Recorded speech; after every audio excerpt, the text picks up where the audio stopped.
It's cold out there. As of 5 a.m. today, McLean County is going to be under a collision alert. Well, Kat, what's a collision alert? Well, road conditions are extremely slick. The snow has covered the roads. I drove in this morning. It's nasty out there. It's pretty nasty as soon as you get into Bloomington. So I drive in from Lincoln every morning, and yeah, it wasn't too bad until quite literally I got in Bloomington in McLean County. Logan County was pretty good, but McLean County roads, they're rough. So the collision alert makes sense. So what's a collision alert? Well, due to the weather, you're gonna and this continued. It's snow, it's sleet, it's kind of blowing. I'm kind of shocked that the wind isn't as bad. Today, I thought we were gonna get more wind, but because of the snow, the sleet, this alert is going to remain into effect until further notice. They put this into effect at 5 a.m. today. Motorists involved in any kind of minor crashes. So if there's any kind of minor crashes, you're to just exchange insurance information with the person you collide with, and then you report the accident to the McLean County Sheriff's Office. And when the collision alert is lifted, so you report it to the McLean County Sheriff's Office when the collision alert is lifted. So right now, that's in effect until further notice. The sheriff's office will dispatch deputies if and only if a motorist or a driver is involved in a crash that involves any type of injury, or if the vehicle is unable to be driven away and creates a road hazard. So, you're supposed to report this to the McLean County Sheriff's Office only after that collision alert is lifted. So right now that remains in effect. We have a winter weather advisory. Uh, and we've got so much to talk about today. I am very excited. Find me on YouTube, Facebook, Twitter, and Rumble. I'm going to try to keep you up to date on road closures and delays and everything. It looks like everybody's still having school. Unit 5, District 87. District 87 published this morning. They said, we're waking up to some cold, wet, and snowy weather today, but let's let it not dampen our spirits because school is still in session. So they said to be careful. The roads are slick for your commute this morning. Unit 5, I believe they're still having school. There is a parking ban in effect in the town of Normal. Surprisingly, I didn't see Bloomington issue a parking ban. So find all the closures, cancellations, and delays at cities929.com. We've got them all there for you on the front page, page of the website. So, all right, what are we talking about today? I do want to start with something local. So this came in later in the night last night. McLean County board member Chuck Erickson, who's also running for state representative in the 88th district, the State House District's 88. He, along with several other counties. Now, I've interviewed a couple of folks who have implemented resolutions or um, legislation that actually deters the dumping of migrants. We're starting to see this more and more. There was an area in Kankakee where they actually dumped migrants. DeKalb is being proactive in this, and they are saying, hey, we are not going to allow the dumping of migrants in DeKalb. So we're going to craft a resolution, and we're going to try to deter migrants and people dumping migrants, i.e., these bus drivers, as much as we possibly can from dumping the migrants at like truck stops at like 3 a.m. in the morning. That's what these bus drivers are doing. There's more and more migrant ordinances expected. So, like I said, DeKalb, they're planning to follow the lead of other cities. I talked with the Grundy County chairman, who's also running for the Senate District 53. His name is Chris Belkema, and he worked to push through a resolution that actually makes Grundy County, that's Morris, that's Dwight, that's kind of my hometown. I'm from Will County originally, but Grundy County, very familiar. He pushed through a resolution that makes them a non-sanctuary county. which means, hey, don't stop here. We're not a welcoming city.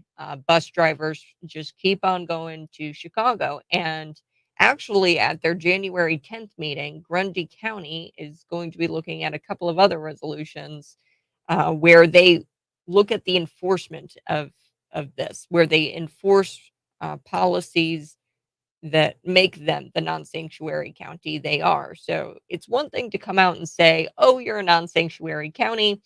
It's a whole other thing to adopt resolutions that actually enforce that status and keep that status where they want it to be. So there's a couple of resolutions that they're looking at tomorrow at their county board meeting. I'm talking about Grundy, and then I'll get to McLean County here in just a second. But uh, they are actually, so if a bus driver dumps off migrants at a truck stop, say at 3 a.m., that bus driver will be met by law enforcement, and that bus driver will be told, "You can't do this. You better keep on going, uh, or there will be consequences." Now, it could be fines, it could be, yeah, more than fines. We're starting to see some of that in other areas of the state where bus drivers could potentially in Chicago, because Chicago has implemented this too. The welcoming city of Chicago, by the way, they've implemented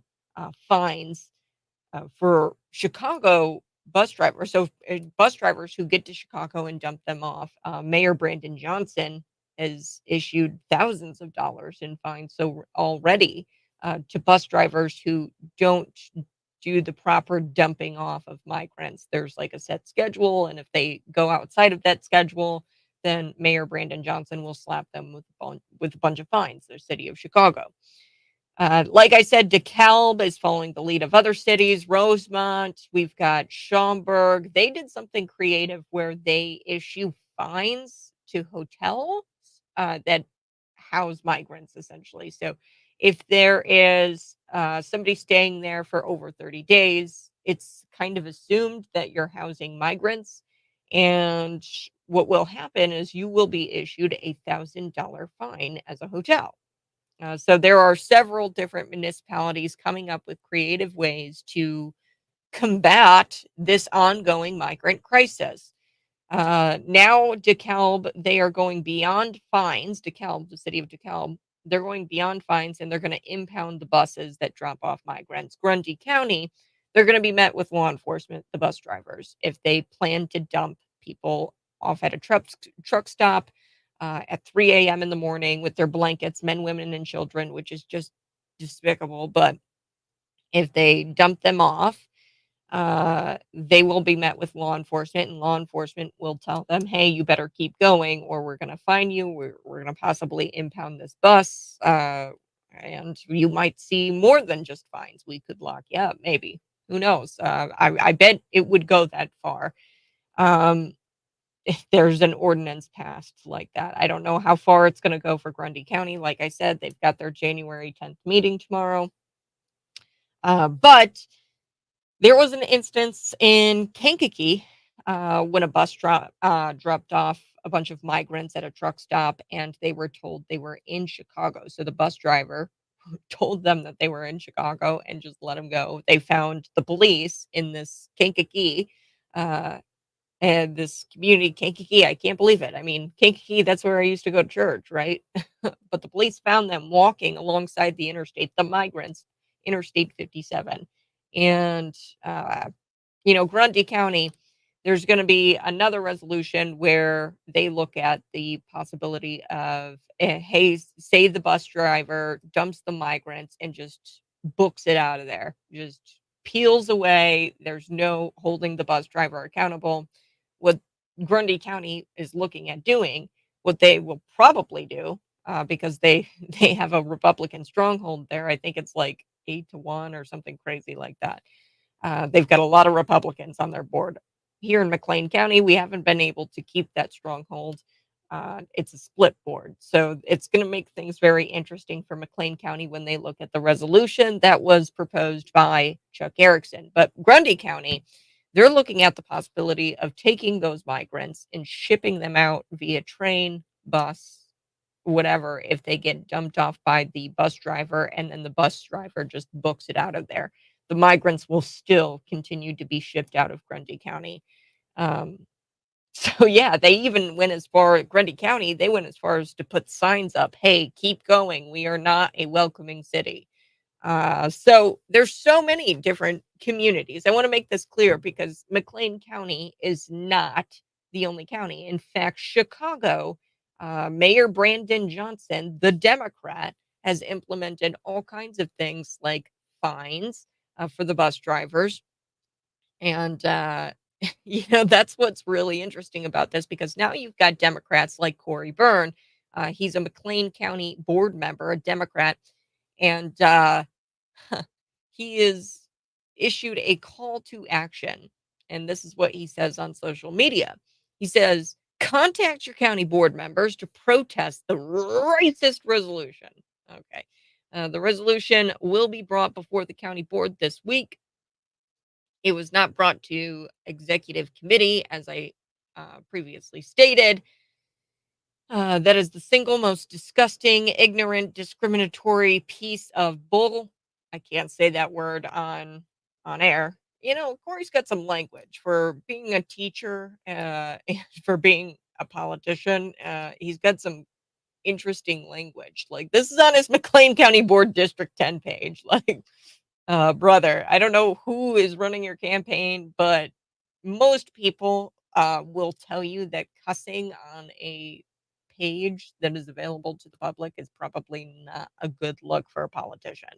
Um, but anyway, so he goes on, he says, the board's resident culture warrior and champion of systemic racism, Chuck Erickson, who's running for state representative and has been massively losing support, has penned a resolution employing racist tropes and hysterical fear mongering, attempting to deny taxpayer funding to migrants passing through McLean County. This resolution will be brought to the full county board to vote. That's a couple days from now. That's on Thursday, is the McLean County board meeting. Those of us who live in East Bloomington know this is not how we think, feel, or treat people. Oh boy. Now is the time for action. Step up to bigots in McLean County Republican Party and tell them this won't fly. Ew, seethe, seethe, seethe, seethe. And then he this is how you know these are operatives of the Democrat Party. He tags all of the media. He goes, "Hate has no place in McLean County," and then he tags them all in this social media post, the media operatives. So when I say the media and Democrats, I'm repeating myself there, okay? Because he just tagged all of his operatives to pick up this story and to promote the call to action. The call to action, which is to contact county board members and protest the racist resolution. I have so much on this. I mean, this is amazing. Here's what Chuck Erickson said. In response to Corey Byrne, who is a McLean County board member, they're both serving the same district. A Democrat I soundly beat in my last county board election is issuing a call to action against a resolution I brought forth regarding illegal immigration. It's time to take a stand. He is back to name calling and telling lies about me that he tried in 2022. Uh, all Republicans and fair-minded people should get behind this effort. Yes, this isn't anti-immigrant; it's pro-rule of law. So we're going to get to the resolution here in just a couple of minutes. But find me on Facebook, YouTube, Twitter, and Rumble, and this is just amazing. I can't believe that Democrats are losing their minds over this. You do know that Mayor Brandon Johnson, his resolution or his legislation that addresses the migrant bus drivers is so much worse than the resolution that McLean County board member Chuck Erickson has proposed. Like it's so much worse. So if you want to yell at anybody or get upset with anybody, I would go to your buddy Brandon Johnson and take up with him because he's doing the exact same thing that Chuck Erickson is doing. Quite literally, like, in fact, Chuck Erickson is just saying, hey, we need to just enforce the immigration laws that we've currently got. Brandon Johnson is taking it a step beyond that and looking to impound buses, issue fines, and really destroy the lives of these bus drivers who were coming to the state of Illinois from Texas to drop off migrants because the crisis is getting out of hand. And Greg Abbott said, "We don't have room for them here in Texas, so we're going to send them to sanctuary cities where they will be welcomed." So, you know what I say? I say, why don't we start sending buses of migrants to Corey Burns' house? How about, okay, Corey, you got a bedroom? Why don't you house some illegal immigrants? All right, I'm back next.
Good morning. Hey, thanks so much for tuning in. If you're watching, go ahead and smash the like button. We're back in just a couple of minutes. We are going to be getting into Joe Biden's speech.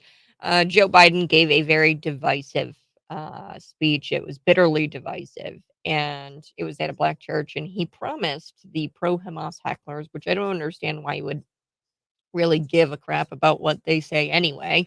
But he promised these pro Hamas hecklers that he's getting Israel out of Gaza.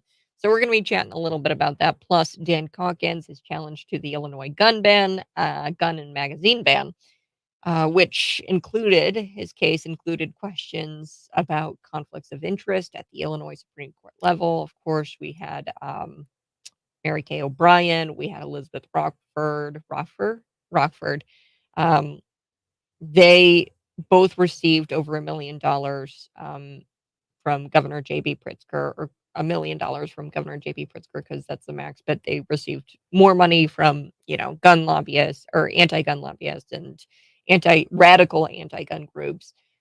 And yeah, I think that Caperton, this was a case that was precedent that talks about, hey, this is, a conflict of interest and you should have recused yourself. And that was essentially the basis of Caulkins' case. So we're chatting about that here on The Buzz. Find me on YouTube, Facebook, Twitter, and Rumble, and subscribe today.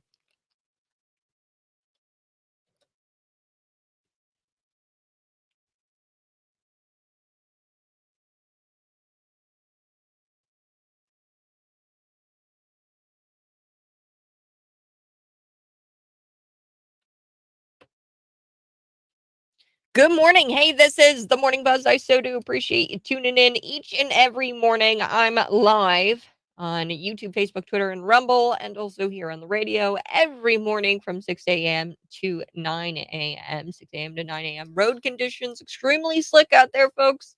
The snow is covering the roads. I hate driving in the snow. I don't like the snow at all. The worst part about driving in the snow is the semi trucks. The semi trucks will drive past you and then kick up all the snow behind them, and then your windshield is just covered. So my heart dropped on my way over here because my windshield just like all of a sudden it was just all snow and it was covered because the semi truck kicked up all the snow behind him and I couldn't see. I couldn't see for a split like 3 seconds. So as of 5 a.m. today, McLean County is actually under a collision alert. That makes sense. I was out there this morning, folks.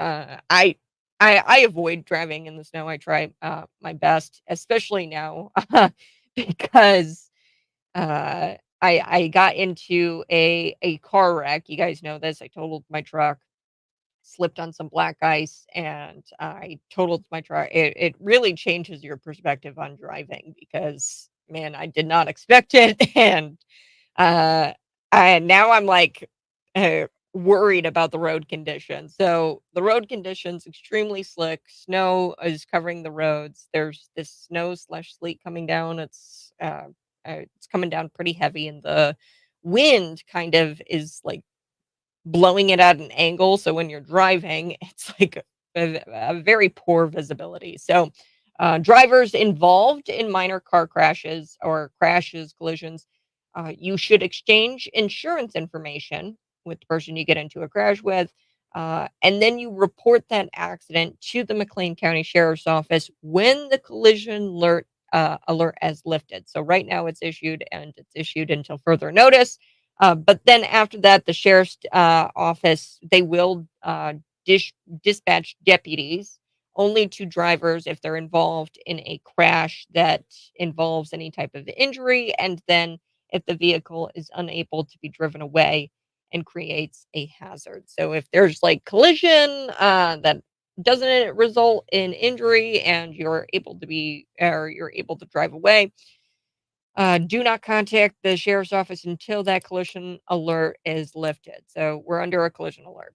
I will keep you up to date as much as possible as far as road conditions.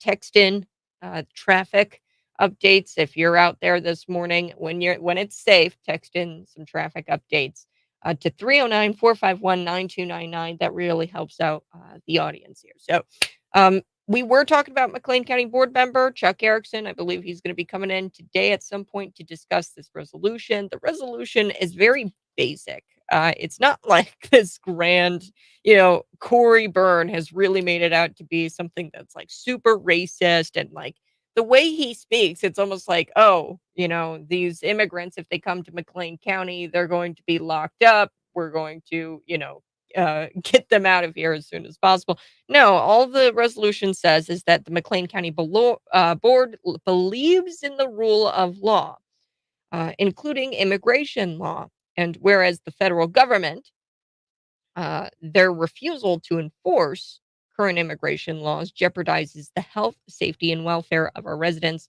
and further imposes financial burdens on our citizens while being unfair to those seeking legal entry into the United States. And whereas the federal government's refusal to enforce said immigration laws empower drug cartels and victimizes women and children. That's so true.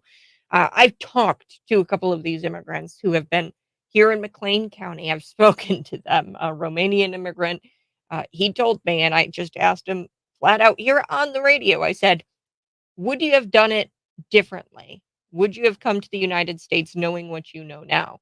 And he looked at me and he said, no, I wouldn't have come. I would have stayed home. I would have saved my money because guess what? He spent $9,000 for some sort of cartel member to drive him not even over the border, but close enough to the border to where he had to get out and walk. He had a little baby and a wife. Could you imagine if the circumstances were a little bit different? What could have happened to the baby, to the wife, to him? If this cartel member was, I mean, they're not exactly the most level-headed people. Okay. And what if he came up short $1,000? I mean, would he have been alive to tell me that on the radio? Probably not. But anyway, like I said, this is the resolution. I'm reading the McLean County Board resolution right now. The federal government's refusal to enforce said immigration laws empower drug cartels and victimizes women and children, and often results in the exploitation of migrants, many of which have not filed asylum applications and are currently unaccounted for. McLean County has limited taxpayer resources, which we are obligated to use in service of our lawful U.S. Citizen constituents. So they are obligated to use the taxpayer money for the citizenry of McLean County, the lawful citizenry of McLean County. Now, therefore, be it resolved by the County Board of McLean County, Illinois, McLean County will not accept or provide taxpayer funded services to migrants sent into McLean County by any other state or municipality. Yeah, so if Chicago sends them, if Texas sends them, we will not be put out as far as money goes. That's the resolution here. That's all it says. All it says is that, hey, taxpayer money is not going to be used uh, to provide services to these migrants. We're not going to accept taxpayer money to provide those services, and we're not going to uh, provide those taxpayer funded services using our county budget. So, McLean County, I mean, this is if they vote on this resolution, that is a strong resolution. I like it. I haven't seen one quite like this where it says specifically uh, taxpayer resources, taxpayer money. This one deals with a lot of money. This is just saying, look, we're limited on resources, and we are not going to be dedicating our taxpayer money to the non-citizenry of McLean County. That's all this says. I mean, it could be worse. Okay, it could be Grundy County over there who says, okay, if the migrants, if they get dumped here, we're going to ship them out. If they get dumped here, the bus drivers are going to be fined, or the bus drivers are going to be met by law enforcement. It doesn't get into all of that. All it says is, hey, we're not going to be using taxpayer money for this kind of stuff. I think it's a great resolution. A round of applause for Chuck Erickson for drafting that up. He said that, look, the drug cartels are exploiting men, women, and children. They're exploiting these migrants by not enforcing the immigration laws that we have. The best thing that we can do for these people who want to come here to seek a better life, the best thing that we can do is enforce the current immigration laws and keep them from coming here. Because I promise you, most migrants would probably tell you, yeah, I wish I would have never came.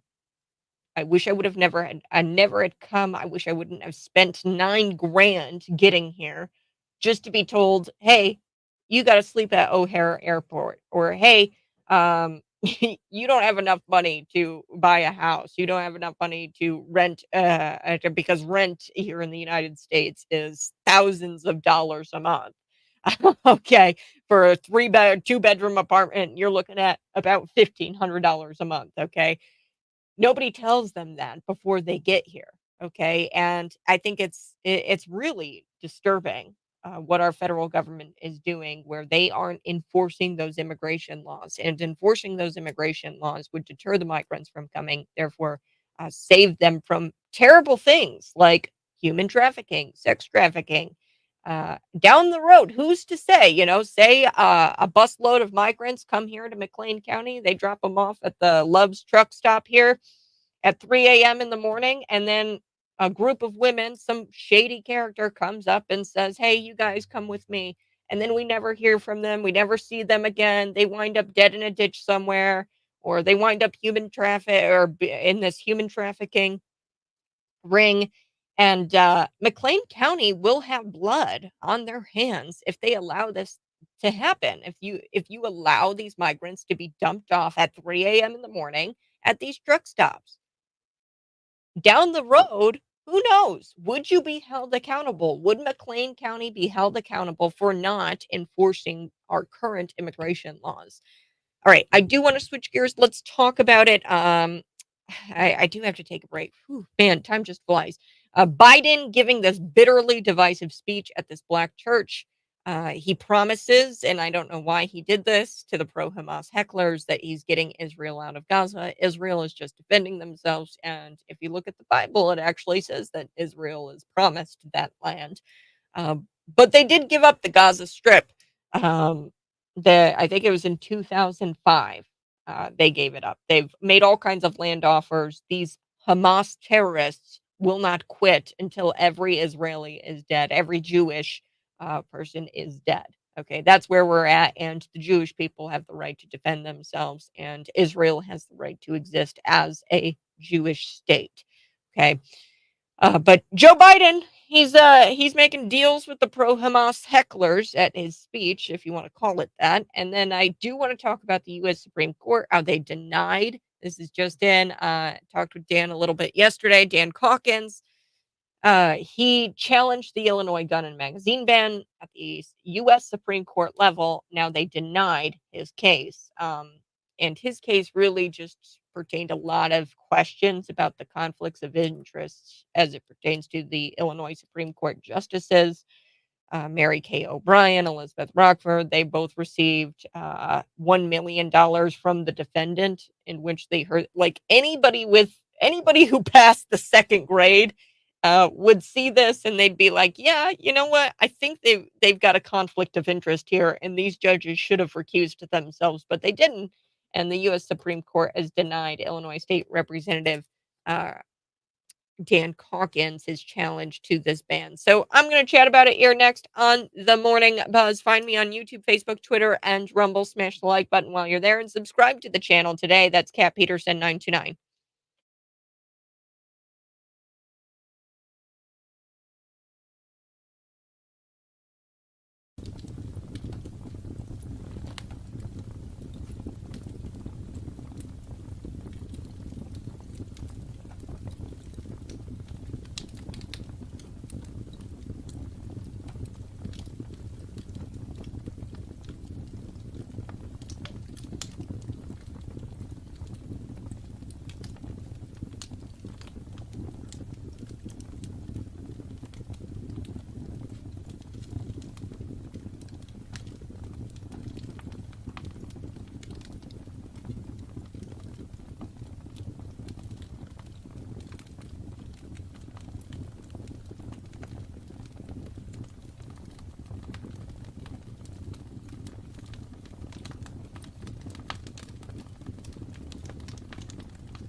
Good morning. Hey, thanks so much for tuning in. I so do appreciate it. If you're watching, go ahead and smash the like button. What the hell is wrong with the court? The Second Amendment stands as written, shall not be infringed. It's pretty flippin' clear to me.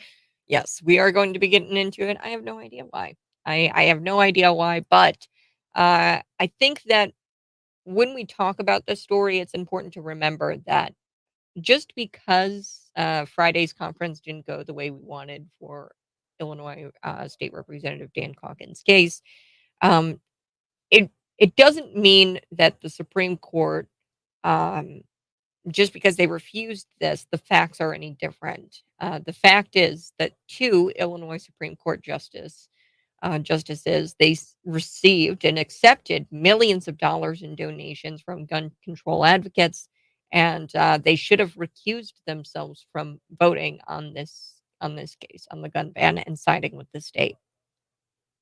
That doesn't go away. The facts are that they uh, have the appearance of bias. The facts are that there is this court precedent that talks about this very explicitly. Caperton, guys want to go check that case out. It speaks to, hey, judges should recuse themselves if there's an appearance of bias. And Caulkins, he had this Illinois gun ban and magazine ban. He challenged this ban that went into effect almost a year ago this week. So we're going to talk about it here coming up on the buzz. But first, Joe Biden. Let's talk about his, what I'll say is kind of a speech, not really, if you want to call it that.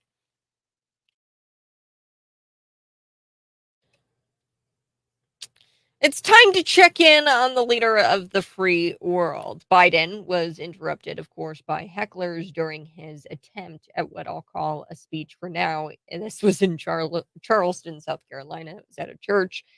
And let's just say the rest of the speech, he was heckled, of course. He was interrupted by these pro-Hamas hecklers. And the rest of the speech went how you probably guess it went, how you probably could guess it would have gone. So, according to the Daily Mail, President Joe Biden was interrupted by protesters calling for a ceasefire in Gaza during his pilgrimage to a church in Charleston, South Carolina, to appeal to black voters as part of his campaign against Donald Trump. He's losing favor with the black community. Okay, calling ceasefire now, the group interrupted the president as he was speaking on Monday. He was speaking about his ties to the church, which was a whole nother tangled mess because he has no true ties to the church. It's just a bunch of lies. But this is a historically black church in Charleston where 9 people were killed after a gunman opened fired on a Bible study group in 2015. Very tragic. Um, and this is what one protester yelled out during the speech. He says, if you really care about the lives lost, you'd honor the lives lost and call for a ceasefire in Palestine. Like I said, Palestine isn't a true country. It's just a group of territories, and they're kind of like autonomous zones. And they really shouldn't even exist because Israel was promised, the Jewish people were promised Israel. That's the promised land, and these Hamas terrorists and Palestinians have constantly been trying to take that away from the Israelis and from the Jewish people because they understand that they were given that land by God. It's laid out very clearly in the Bible that that is the promised land for Israel or for um, Jacob, the descendants of Israel, or the descendants of um, not Ishmael. Okay, so not if you guys want to go watch it, it's titled Ishmael, Israel, and Emmanuel. You guys can go check that out, and it goes into the biblical prophecy of who gets the land and who God said gets the land. Okay, so the protester, he screamed out, "If you really care about the lives lost, you'd honor the lives lost and call for a ceasefire in Palestine." One protester yelled this out.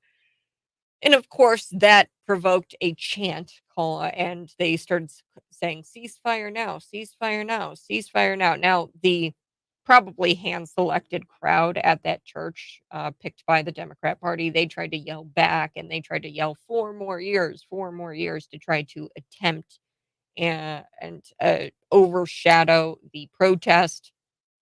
The calls back from the crowd at the church that was hand selected lasted about 45 seconds. The protest uh, comes now as fears grow about a wider war in the Middle East that could engulf U.S. troops, possibly the United States getting involved. Secretary of State Antony Blinken is in the region, and he's trying to bring down the tone and trying to keep it from escalating into a full blown out war where U.S. troops are going to have to get involved. So Joe Biden addressed the matter after the crowd calmed down a bit, and he offered reassurances that he's working to get the hostages out of Gaza.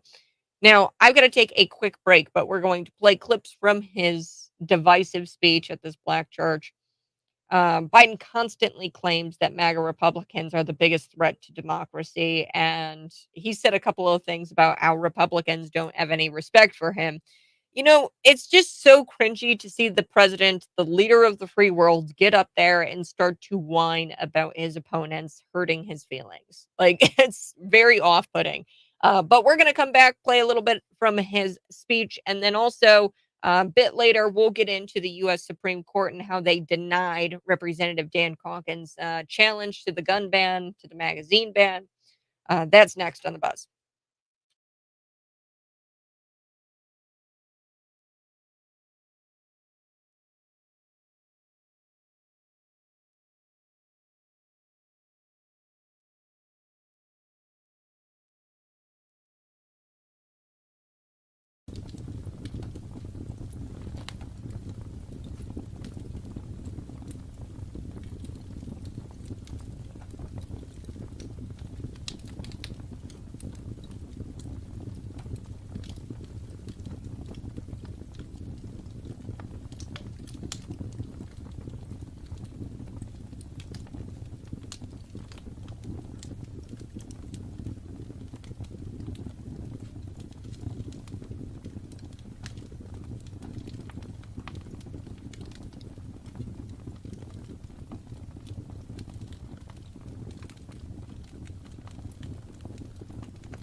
It's cold out there, 31 degrees, and the snow is piling up. The snow is piling up, and oh man, I just hate the snow because that means I have to go out quite literally with a broom and brush off the satellite dish. Yes, a little inside baseball for you. I got to go out, brush off the dish, so that way I can get some reception or some signal here.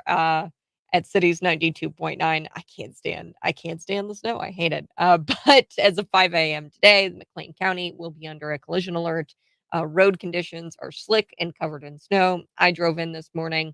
I saw a couple of plows out. I drive in really early, so hopefully they're out due to weather reports of snow and sleet. This alert is going to remain into effect until further notice. And you're like, okay, Kat, what's a collision alert? Well, a collision alert is when you get into some sort of accident or crash or something like that, exchange insurance information first, and then if the collision or the accident results in some sort of injury or the results in the vehicle not being able to be driven away and it creates a road hazard, that's when you have to call the McLean County Sheriff's Office. If it doesn't result in injury or the vehicle being in some sort of road hazard or being some sort of road hazard, uh, then you don't have to call the McLean County Sheriff's Office. If it's not injury and if it's not creating a road hazard, wait to call the McLean County Sheriff's Office until that collision alert has been lifted. Once that's lifted, then you can call. We've been talking all morning really about McLean County board member Chuck Erickson. He has been pushing and he's pushing for this resolution that would deter dumpings of migrants in McLean County. He pretty much the resolution deals with taxpayer funding, and it says, hey, taxpayer funding should not be going to migrants, and we should be enforcing the immigration laws that we have, despite the federal government not enforcing those laws. So we'll chat about that more coming up.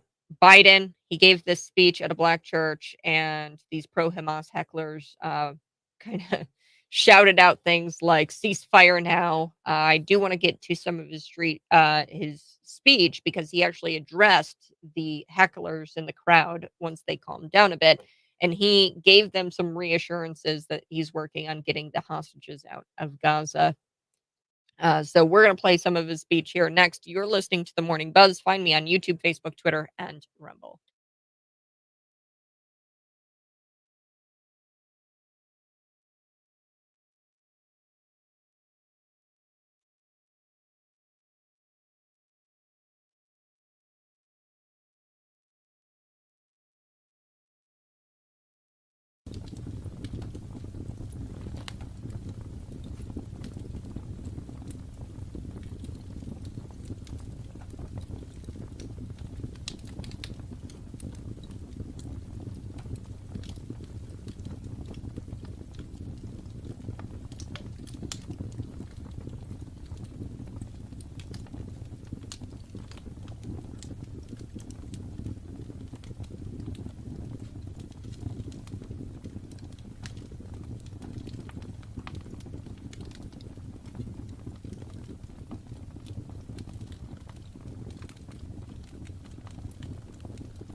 Coming up in just a little bit, we're going to be talking about Joe Biden. He addressed the crowd after they calmed down a bit. He had some pro-Hamas hecklers. They were like, ceasefire now, ceasefire now, ceasefire now.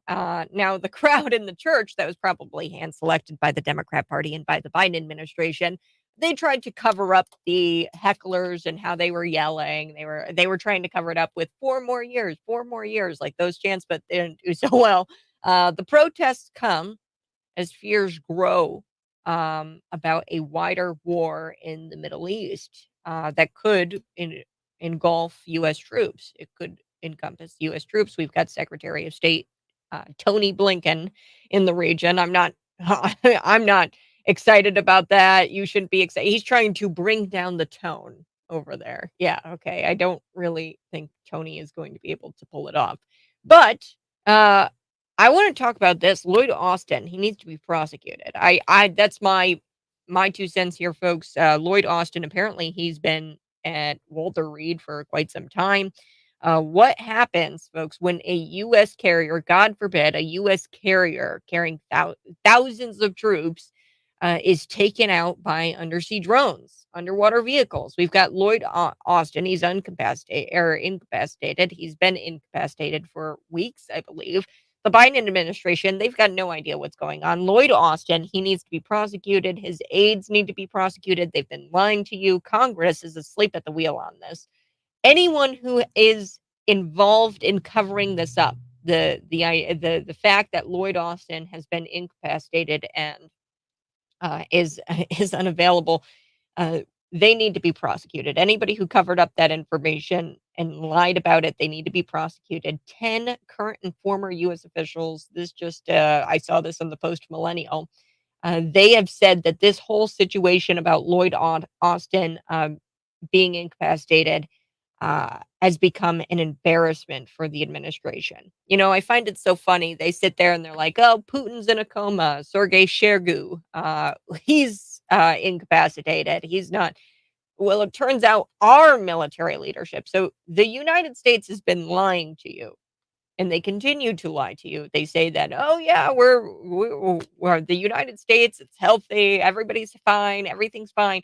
Putin, he doesn't look so well. He's in a coma. Sergei Shoigu, he's incapacitated. Well, it turns out our military leadership is incapacitated. The biggest diversity hire, Lloyd Austin, joining me here to break it all down. Mike Coolidge, he can speak to this because he's actually a Army officer, former Army officer who worked in public affairs in a combat zone. So I want to bring it on, Mike. We might have to shift over to the telephone, but we'll see how your connection is here. But your thoughts here about Lloyd Austin. Should he be prosecuted for this? Can he be prosecuted for this? Well, I mean, at absolute minimum, he should be fired. He should resign immediately and not with any sort of honor. And honestly, you really got to go back to the botched Afghanistan withdrawal when the standard was set that there aren't consequences for actions at the highest level of incompetence. And when you can get away with something that directly resulted in the deaths of 13 Marines in the botched withdrawal of Afghanistan, which no one paid the consequences for by being fired or by being severely reprimanded at the very least, if not prosecuted in some way in the Uniform Code of Military Justice. Nothing happened because of that. This is the sort of atmosphere that is a result of that inaction at the highest level. And so to give listeners a update on this Lloyd Austin situation. The Secretary of Defense is in charge of an $800 billion budget, largest. Okay, so 200 more, and we're talking about $1 trillion. He's in charge of 3 million people, and is in charge of one of the only entities that's literal job is to physically protect the United States of America and kill people if necessary, which requires soldiers, airmen, Marines,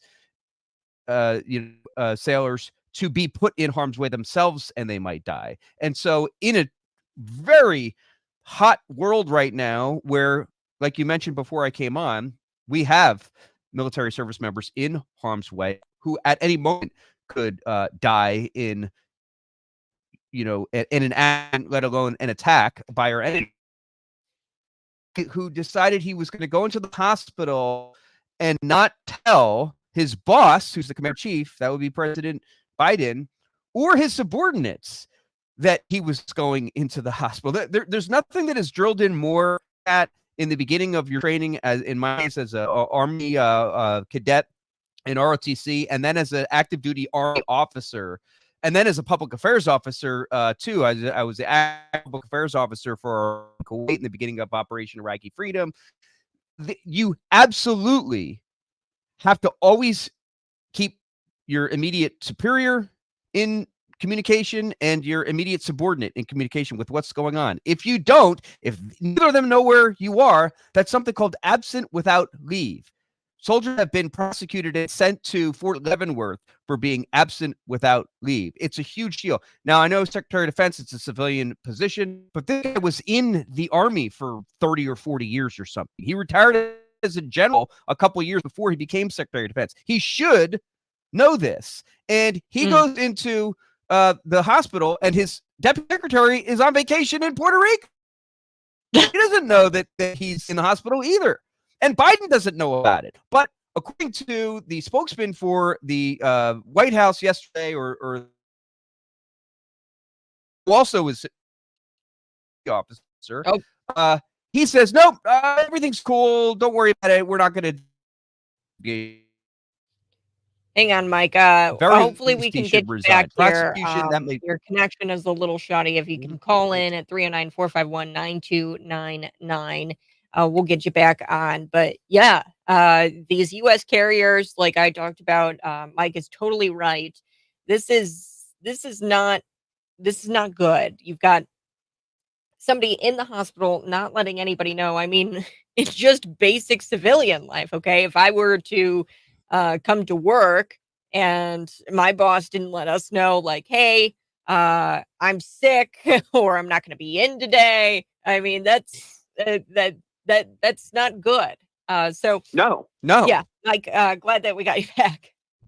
Yeah, like I was thinking about that before I came on. I was going to give that exact example. Like, what if you didn't come in today?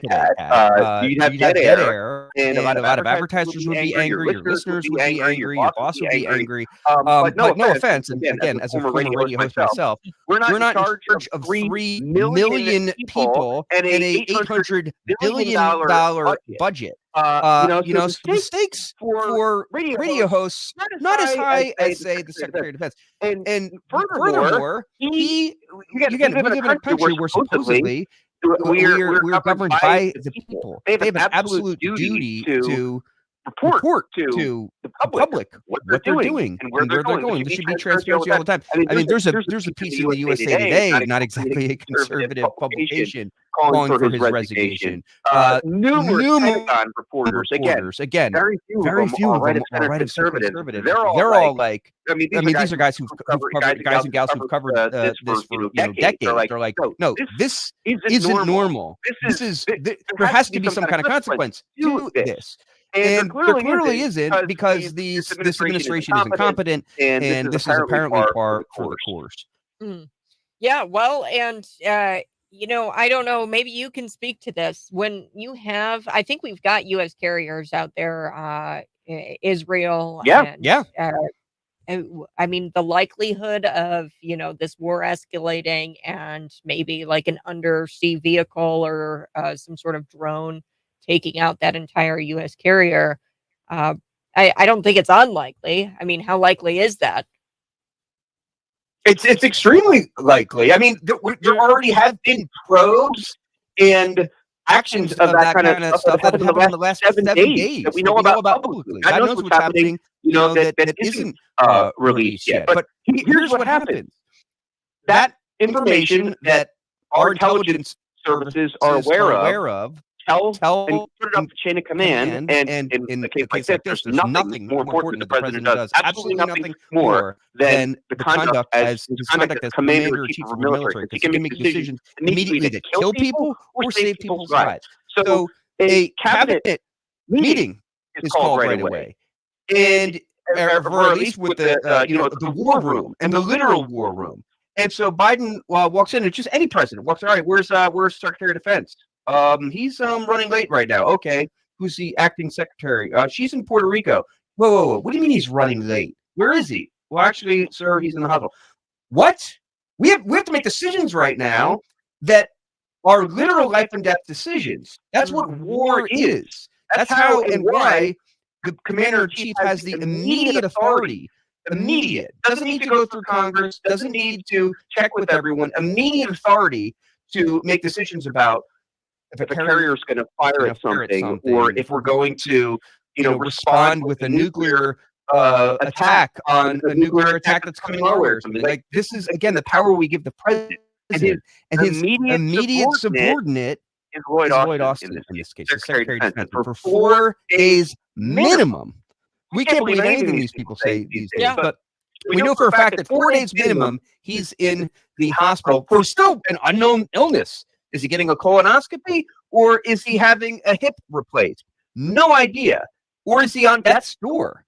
And this is an absolutely intrinsic part and integral part of the operations, again, of the most powerful military on the planet. And he's AWOL as Secretary of Defense. He should resign in shame.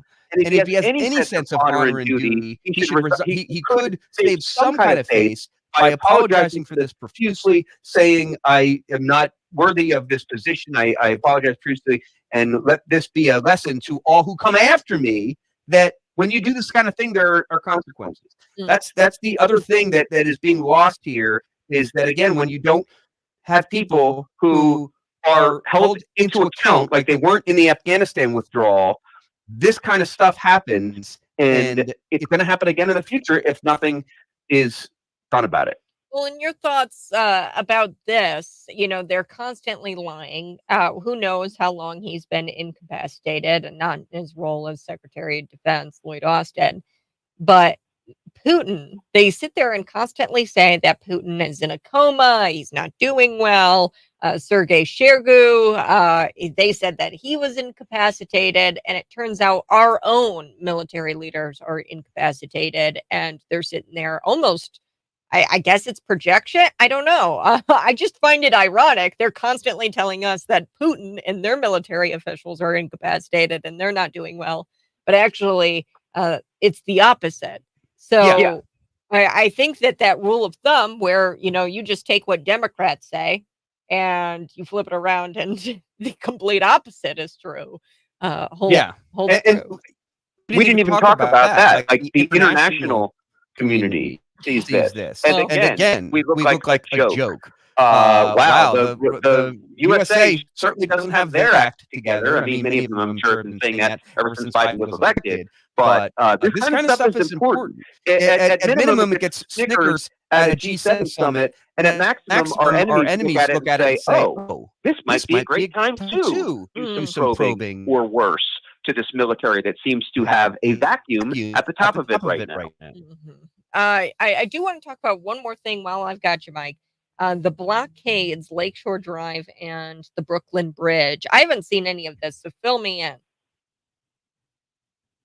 Yeah. So this just is such an example of how Democrats have lost control of their base, complete control of their base. You have people shouting at Biden's January 6th propaganda speech this weekend, saying ceasefire immediately and river to the sea or whatever. Well, these extreme pro-Hamas, anti-Israel protesters who answer to no one, I guess, they not just express their viewpoint, which we have a right to do, but have shut down over the weekend Lakeshore Drive, stopping people from driving the Lakeshore Drive and the Brooklyn Bridge. And there was this girl who was in an ambulance or something, who absolutely had to get to a hospital, who was stopped and couldn't get there because of these idiots blocking traffic. Wow. And on Lakeshore Drive, we have first-hand accounts of police doing nothing, kind of like shrugging their shoulders and not removing the protesters from Lakeshore Drive.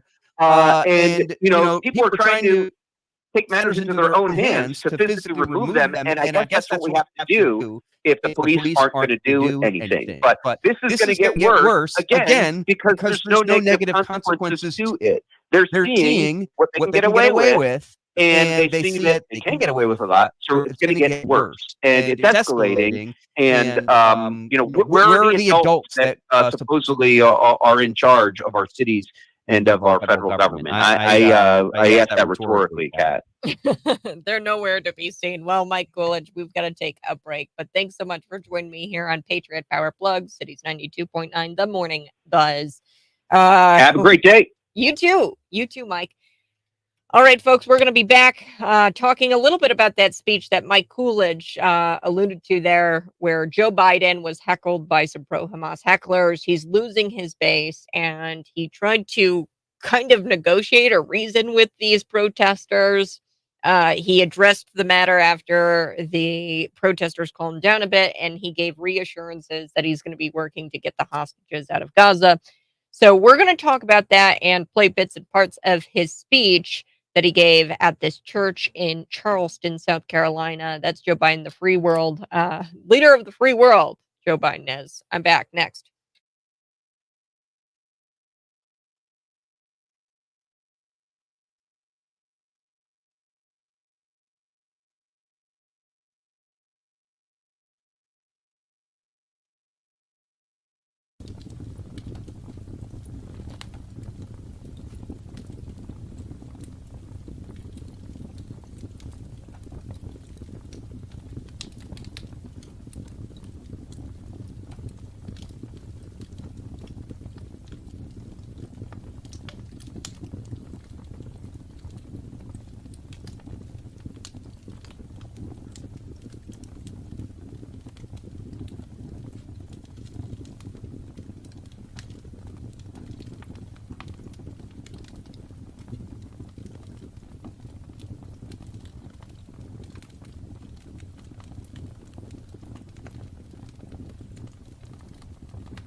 Good morning. Hey, this is the Morning Buzz. Yes, it's snowing out there. There has been a collision alert issued. I haven't seen that lifted as of yet. It was issued at 5 a.m. this morning. So that means if you get into some sort of crash and there's nobody injured and there's no vehicle in the way of the road, that it doesn't create a road hazard, wait to call the McLean County Sheriff until after that collision alert has been lifted. So roads are kind of slick, covered with snow. There was a lot of sleet coming down. I think that the sleet and snow has stopped in my area. I just checked outside, but text me 309-451-9299 if you've got any weather updates or traffic updates that our listeners should know about. So, before we took the break, I was telling you guys a little bit about Joe Biden and his speech. I want to play this for us. He addressed the crowd. So there was a lot of pro-Hamas hecklers at this speech of his in Charleston, South Carolina. He went to a church that he says that he has ties to, which is just lies. We'll get to that here in just a second, but let's take a listen. Here we go. You should honor the lives of the call for a ceasefire in Palestine.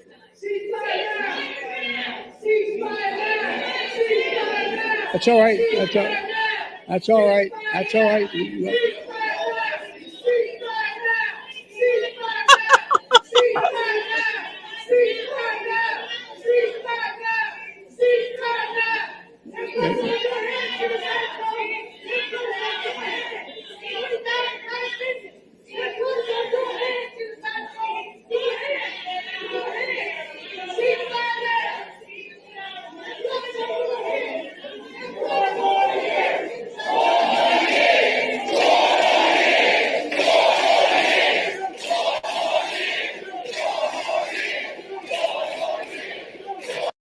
So you can hear there the crowd that was probably hand selected started shouting for more years to try to cover up the ceasefire now chants. They didn't do so well because it lasted about 45 seconds. Biden, he addressed the crowd. He says, "Look, folks, I understand their passion. I've been working quietly. I've been quietly working with Israel and the Israeli government to get them to reduce and significantly get out of Gaza. I'm using all that I can to do that. But I understand the passion." That's what he said to the crowd who was chanting for a ceasefire. I don't know why you would try to. I have no idea why you would even try to reason with these pro-Hamas hecklers. Like, one, they disrespected you. They heckled you during your speech. Two, um, they're idiots. Okay, Gaza, it should really be Israel's, but Israel gave that up in 2005. And what Israel is doing, they are defending themselves against Hamas, against the terrorists, against the Palestinians. I repeat myself when I say Palestinians. Hamas terrorists and Palestinians, same thing. Uh, Obviously, it's very unlikely that the interruption of Biden's speech will do much of anything for a ceasefire, but that's the level of intelligence you're dealing with here. And Joe Biden should know that. Okay. He should know that this level of intelligence is not very high amidst those who identify as pro Hamas. Um, and look, this guy, he didn't have a level of intelligence either. He's attempting to give what some might call a speech here. The interruption came as Joe Biden started to reminisce in some memories, and they were kind of all tangled up together in his attempts to fearmonger votes out of people. Okay, so he tried to say that he had some sort of uh, memories about that church that he was at, that was where he was giving the speech. Biden constantly was claiming and has claimed that MAGA Republicans are the biggest threat to democracy. And he said that Republicans don't respect me. They don't have any respect for me. Uh, it's really off-putting when you see the leader of the free world, the most powerful person in the world, sit there. It's cringy to see him sit there and whine about how his opponents are hurting his feelings. Okay. But self-awareness is not Sleepy Joe's strong suit. Here's another clip from the speech where he tries to reminisce and the memories, and then he goes on this weird fear-mongering rant that Republican extremism is the biggest threat to democracy. Here we go. Let's take a listen. There's one thing they don't have. They don't have respect for the 81 million people who voted the other way, voted for my candidacy. There's one thing they don't have. They don't have respect for the 81 million people who voted the other way, voted for my candidacy. There's one thing. Well, if you can't take the heat, get out of the kitchen, Joe. Okay, that's the old saying. His administration also plans to remove William Penn, the William Penn statue out of Pennsylvania. We'll get to that topic as well. But despite these current events, Joe Biden alleged that instead of erasing history, we're making history. That's what Joe Biden said. But like I said, the self-awareness here is not really his strong suit. He doesn't have self-awareness. It's kind of cringy to see a president get up there and whine about his opponents and lie that and say that Republicans are the biggest threat to democracy. But like I said, he's got no self-awareness, especially in this clip. Here we go. I was talking downstairs. I've spent more time in the Bethel AME Church in Wilmington, Delaware, than I have than most people I know, black or white, have spent in that church. Because that's why I started. No, I'm serious. I started a civil rights movement. I used to go to 7:30 Mass, then I'd go to 10 o'clock service with the Reverend who was then running the church, is now the bishop. She's the bishop, and I'm told your bishop had been there before in South Africa. That's where he is right now. The point is that I've been blessed to worship here before as well. I was talking downstairs. Oh gosh, this guy is a pathological liar. Okay, that was probably the best part of the speech, is where he tried to claim that he started the civil rights movement, even though we all know that could be further from the truth. Okay, that's so far from the truth. He did not start the civil rights movement. Okay. Now, there are many reasons why Joe Biden tried to get out there and give what some might call a speech yesterday. I don't think he knows any of the reasons why he was drug out there to go give that, what some would call a speech. But some reasons are to pander to a group of voters that Democrats can't afford to lose. They can't afford to lose this black vote. And one thing is for sure, it doesn't matter who you vote for. I think that speech makes it very clear that sleepy Joe Biden does not have much respect for anyone, as he is a pathological liar. He pathologically is lying his way through his first term. It is clear. It's very clear. All right, I do have to take a quick break, but when we come back, we'll talk about the U.S. Supreme Court, how they denied State Representative Dan Caulkins' challenge to the Illinois gun and magazine ban. You're listening to The Morning Buzz. Text me at 309-451-9299 or find me on YouTube, Facebook, Twitter, and Rumble. Head over there, smash the like button. I love it. Henry, he goes, he's so delusional. He literally stated that he started the civil rights movement. Joe Biden. Yeah, that's the best part of whatever that was, speech, whatever you want to call it. The Biden administration is the most dangerous and incompetent in every way, every department of our U.S. Government. This is just this is just the worst and most dangerous administration. Yeah, I agree with you, Jacqueline. You guys can continue to text me at 309-451-9299. I'm back next.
Good morning. Thanks so much for tuning in. I so do appreciate it.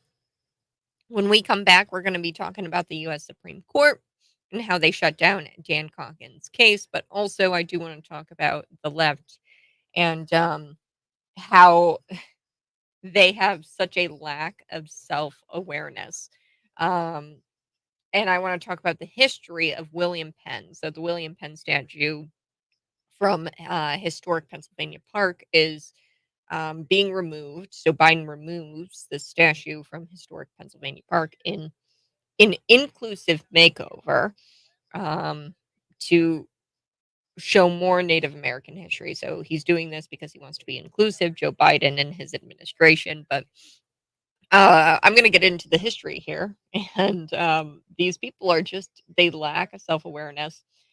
They also um, are just historically incompetent. They don't understand history at all. Now, the Park Service, they sent out the request for input on changes to Welcome Park Friday on their website and in a post on X. So, Penn, the founder of Pennsylvania in 1681, was notorious for his amicable relationship and relations with native tribes of the region. The park was established 300 years later. The park itself is named after the ship Penn sailed to America on and includes a museum dedicated to celebrating the life and the contributions of William Penn. However, the Park Service said that they want to provide a more welcoming, accurate, and inclusive experience for visitors. What? So we're going to talk about the removal of this statue here in the Pennsylvania Park, and that was done at the behest of the Biden administration. That's next.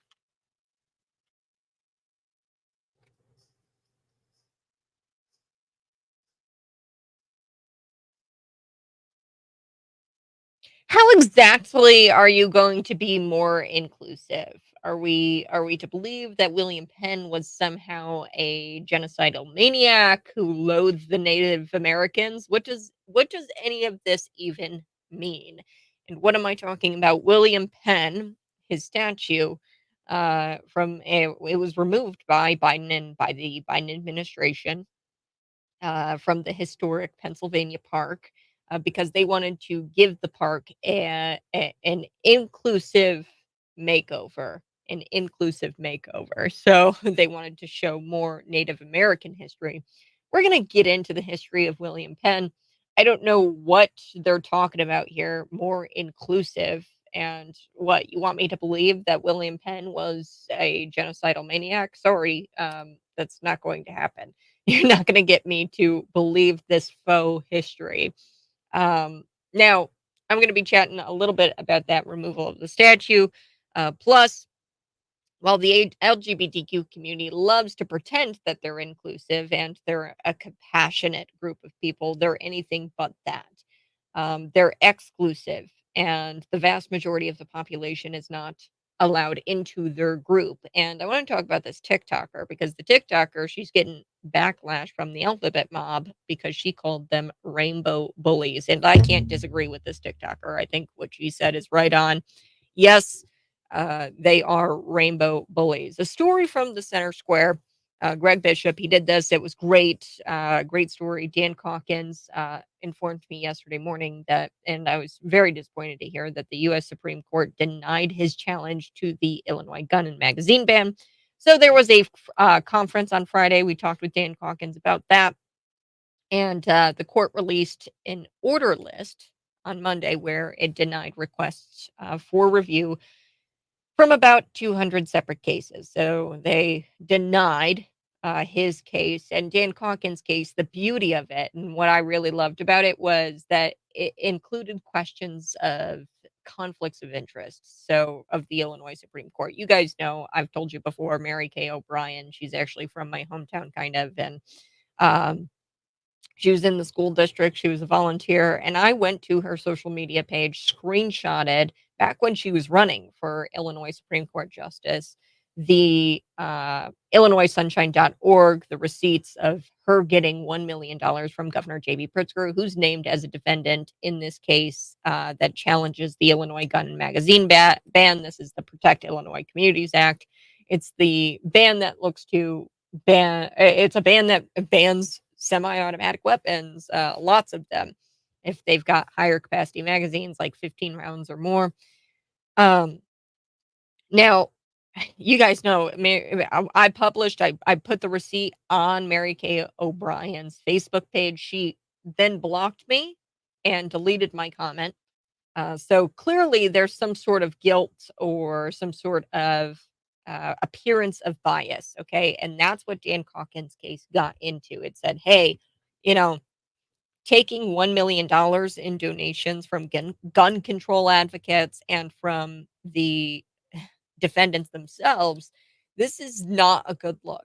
And despite the Supreme Court, the United States Supreme Court refusal to hear the case, it doesn't change the fact that we had 2 Illinois Supreme Court justices accept millions of dollars from gun control advocates and also the defendants themselves in this case, in which they heard.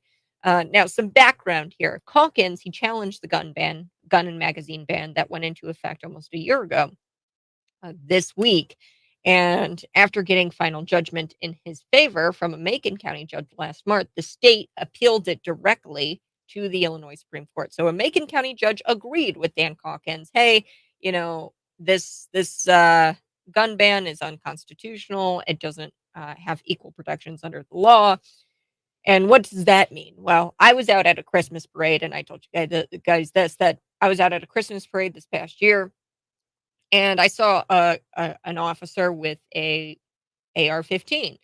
And I know what an AR-15 looks like. I've shot one. They're great. They're so much fun. I can't have one here in the state of Illinois because it's illegal for me to have one of those in the state of Illinois now with this gun and magazine ban. But I thought it was interesting because that gun ban was in effect around Christmas time.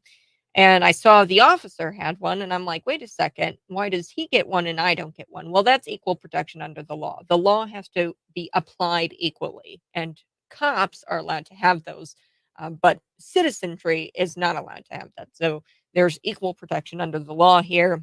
Dan Caulkins argued that. The Macon County judge agreed and favored with Dan Caulkins, but the state appealed it right away to the Illinois Supreme Court. In April, Caulkins motioned for the Supreme Court Justices Mary Kay O'Brien and Elizabeth Rockford to recuse themselves because the candidates for the Illinois Supreme Court in 2022, O'Brien and Rockford, their campaigns received, like I said, $1 million each from Governor J.B. Pritzker, and they got 6-figure donations from other contributions from Democrat leaders of the legislative branch. Senate President Don Harmon, I guess his attorney gave money. It's all shady. Okay. Now, the Illinois justices in the Illinois Supreme Court denied Caulkins' motion to get them recused in May. Okay. So the Supreme Court said, we're not going to recuse ourselves. And we're going to hear the case anyway that challenges the gun ban law on the grounds that it violates special legislation provisions because they passed it in the dead of night at like 3 a.m. through the legislature. It also violates equal protections under the law. Like I talked about, cops can have them, you can't. And the Second Amendment, the right to keep and bear arms, shall not be infringed. Pretty flippin' clear. But the Illinois Supreme Court, they sided with the state back in August of this year. It was a split decision. Okay, so then Caulkins, the state representative, Republican, Macon County, he appealed that decision to the U.S. Supreme Court, and it was actually taken up for consideration. Things looked good. Justice Amy Coney Barrett, she had requested a response from the state. Hey, state of Illinois, you have to respond to this. The attorneys for the state declined to offer a response in December. They did not respond to the United States Supreme Court in December. The case was forwarded to the U.S. Supreme Court conference. Things are looking really good. The state hasn't responded. The United States Supreme Court Justice Amy Coney Barrett has taken this on, and they're supposed to, talk about it. And the conference ultimately denied it. But Before they denied it, there was a motion. People thought that they denied it prior to this news today, but that was actually just an emergency injunction after they took it to conference. Dan Caulkins right away said, hey, you know what? Can we get an emergency injunction to get it to where the Illinois residents don't have to register their banned weapons? Can we get an injunction on that? Now they shut that injunction down. That injunction was denied by the U.S. Supreme Court last month in December. Now, we look at Monday's orders list, and it shows that there is a denial to hear Caulkins' case, which is really upsetting. It's sad. I hope that there's other cases. There are other cases. This was the only state case. There will be other cases, I think, at the federal level that the United States Supreme Court might hear. I've got to do some digging on that, but the denial of the hearing does not mean the Supreme Court of the United States approves the conduct of the justices, Caulkins said yesterday. It not just that they received donations from gun control advocates, but they also got a bunch of money that they received in donations from the defendants. They received it from gun control advocates. There's no question that they should have recused themselves. So Caperton versus Massey. This is one of these. But it's court precedent, okay, and it talks about judges having to recuse themselves. I think at the time it was about $1,000, okay, that we were talking about here. We're talking about millions of dollars. So in total, Caulkins said the sum of $2.5 million went in direct contributions and $7.3 million in indirect contributions called into question the justice's impartiality and independence. So, yeah, they took lots of money. $7.3 million in direct contributions, $2.5 million in direct contributions. Yeah, sure, the United States Supreme Court, they aren't hearing the case, but that doesn't change the facts here that we have justices that took money from the defendants and heard the case anyway. All right, I do have to take a break. You're listening to The Morning Buzz. Find me on YouTube, Facebook, Twitter, and Rumble.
Wowza! We're already in the 8 o'clock hour. This is the Morning Buzz. Find me on YouTube, Facebook, Twitter, and Rumble for more content.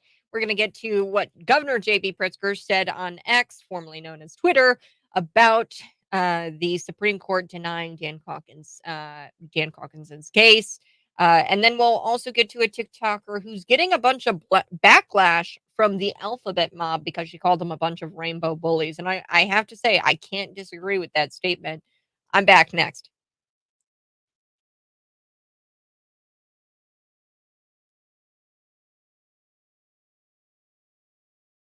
Good morning. Thanks so much for tuning in. I so do appreciate it. A little bit later, we will be getting into McLean County. They have they've got this resolution out there. Chuck Erickson for Illinois.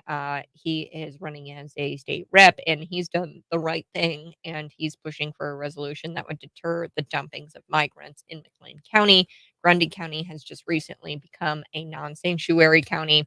Municipalities like Rosemont and Schaumburg, they have actually enforced things like fines to try to deter migrants. So, hotel rooms, if hotels they house migrants for more than 30 days, you could get a fine of up to $1,000. I actually have to. This is incredible. The Chicago Mayor Brandon Johnson has issued fines as well, and I want to make that clear because you've got Democrats here in the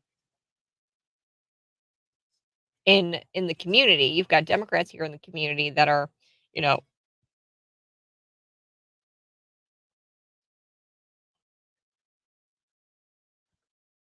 hang on, guys. Sorry. That's kind of cutting out a little bit, but it's the snow. Smash the like button if you're watching. But yes, Brandon Johnson has actually come out and has said things like, we're going to issue fines and we're going to go beyond fines and we're actually going to issue, impounding, or we're going to actually impound the buses that break the rules. So Chicago is bus companies bringing migrants in the city on notice. If they don't comply with the rules, where and when to drop off these new migrants, these new arrivals, the penalty could be more than a fine. They could impound the buses. They break the rules. Chicago has already fined buses over $1,000 for like $5,000 for violating these migrant drop-off regulations. So, what Chuck Erickson is proposing here in this resolution is actually very, very mild in comparison to what other communities are doing. So, like, he could have brought forward a resolution that puts fines on hotels or puts fines on bus drivers or goes as far as to impound the buses that the bus companies are using to ship the migrants here. He could have went as far as to do something like that, but he didn't. All he did was say that we're not going to use taxpayer money to help the migrants. That's all he said. So, we're back in just a couple of minutes. Smash the like button, and hopefully Chuck will join us here in the 8 o'clock hour.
Good morning. Hey, this is the Morning Buzz. And yes, if at the top of the hour it sounded like the internet was kind of going out, the signal was kind of rough. That happens sometimes when it snows. You got to go out there and physically brush off the snow from the satellite dish in order to get a solid signal. And I did that, but it's still kind of fuzzy. So bear with me. Good morning. This is the Morning Buzz. Thanks so much for tuning in and for going over to the YouTube channel and subscribing today. It's Kat Peterson 929. Now, I want to read this before we get into a couple of other stories I had planned, specifically the statue. I want to talk about the migrant measures that have been going into effect around all over the state of Illinois. McLean County has joined that list. Chuck Erickson has has a proposed resolution for McLean County. It deals with taxpayer funding and not issuing funds to these arrivals, to these migrants. Okay, Chicago has already fined buses $5,000 up to over $5,000 for violating migrant drop-off regulations. Okay, so Chicago Mayor Brandon Johnson himself has all kinds of ordinances and resolutions and legislation that is aimed at deterring the dropping off of migrants. Okay. So busloads of migrants, they were sent away from places like Rosemont, Cicero. Rosemont actually has in place a hotel fine. So if hotels house immigrants for over 30 days, or if they house people for over 30 days, you're going to get a $1,000 fine. So Cicero, they've got legislation. We've got Grundy County. They probably are the most extreme. They even went as far as to put signs up that said, "Don't stop here." They are a non-sanctuary county, and tomorrow in their meeting, they're planning on passing a couple of resolutions that enforce policies that keep them as a non-sanctuary status. So we're going to talk about that here coming up on the Morning Buzz. Before we took the break, we were kind of talking a little bit about the Illinois Supreme Court. They denied Dan Caulkins' case that really looked into the conflicts of interest demonstrated by the Illinois Supreme Court justices, Mary Kay O'Brien, and then you also have Elizabeth Rockford. So Governor J.B. Pritzker, he's gloating. He says this on Twitter: "Another attempt to overturn our assault weapons ban has been denied. No matter the roadblocks, I'll never stop fighting against the gun lobby's dangerous agenda." Okay. All right, JB. Chill out. He celebrated this decision on social media. Look, folks, the facts remain are the same. Okay, the facts still ring true. These Supreme Court justices got $1 million each from the defendant in which they heard this case on. It's very clear that they did not have impartiality. They have to, judges, they must preserve both the reality and the appearance of impartiality. It's not just, hey, you can say you're impartial, but there has to be an appearance of impartiality as well. And it's impossible for these judges to be impartial after accepting millions of dollars of campaign cash from gun control advocates and from radical organizations like the GPAC. And I love what Dan Caulkins says here in the Center Square. Greg Bishop has got the story on cities99.com. You can go read it. "I will not stop demanding real justice as opposed to the rigged outcome of the Illinois Supreme Court, the outcome that they handed down in regards to the gun and magazine ban." So do you want to switch gears? When your entire identity is based off of or based on the affirmation of other people, you end up with a bunch of woke snowflakes. Okay. I love this because this TikToker, she's getting backlash because she called the alphabet mob a bunch of rainbow bullies. And, I can't say I disagree with that statement. Okay. So when you have a group of people and you have an entire identity, okay, these people, their entire identity and who they are is based on the affirmation of other people, you end up with a bunch of woke snowflakes who will do anything but face the truth. And I don't mean their truth. They will do anything to avoid the factual truth that is known as reality. This is why we are bombarded with demands by this not so inclusive group about forcing us to accept their life choices, no matter how degenerate they may be. Okay, so they are bombarding us with these demands to accept their lifestyle and to accept their degenerate behavior, gyrating in front of children as a drag queen.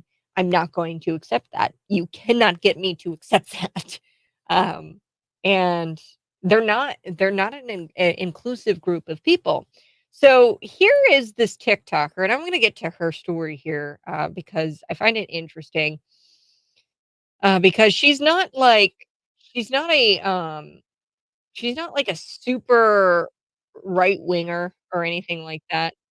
She's very like middle of the road, I guess. So here it is. Inside the Magic, this is a news outlet. They first reported on the Disney influencer, Mal. That's her name. She goes by Mal. In 2022, when she went viral for a rant about a child who splashed her camera on Splash Mountain. So she was on Splash Mountain in Disney, and some kid splashed her camera, and she went on a rant, and she went viral. Just a year and a half later, the TikTok star is famous on right-wing social media for calling LGBTQIA plus community rainbow bullies. Mal, she posts content on multiple platforms like TikTok, Instagram, Twitter. She streams to Twitch. She recently started broadcasting to Rumble, and in her social media bio, this is how she identifies. She says, "I'm politically incorrect, and I'm the CEO of Unpopular Opinions." So many of Mal's videos consist of brief statements about newsworthy topics. Okay, so she's pretty decent content creator. So on December 30th of 2023, she did just that. So she was discussing this transgender actress, and this transgender actress is Tommy Dorfman. And Tommy Dorfman deleted a video that he posted on TikTok accusing Delta Airlines of misgendering her. So this transgender individual gets misgendered by Delta Airlines. He freaks out, and Mal praised Delta for standing up to the rainbow bullies. Okay, that's what she said.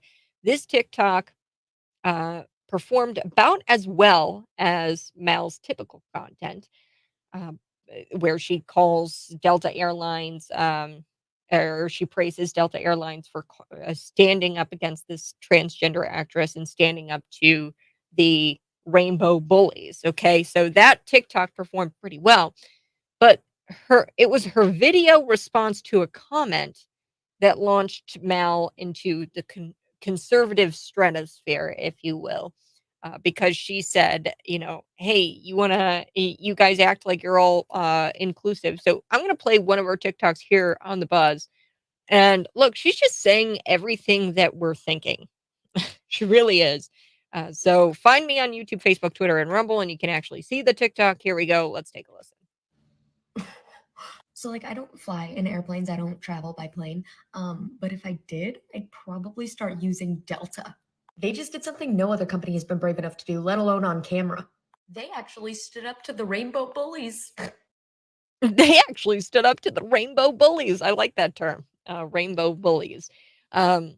She said what we're all thinking. While the LGBTQ community pretends to be inclusive and compassionate, they're anything but that. It's so exclusive, the vast majority of the population isn't allowed into their little group. And on top of that, the average person is constantly faced with demands that we must affirm their self-proclaimed identity, no matter how illogical that may be, or else succumb to the cancel mob that hopes to ruin these people's lives. How is it that a mob that hopes to make you entirely unhireable, that's what their goal is to make you unhireable. They try to cancel you. They try to make it to where you will not have a job for the rest of your life. If you do not acquiesce, if you do not bend the knee to their illogical affirmations, how are they anything but bullies? Okay, it's very clear that they're rainbow bullies.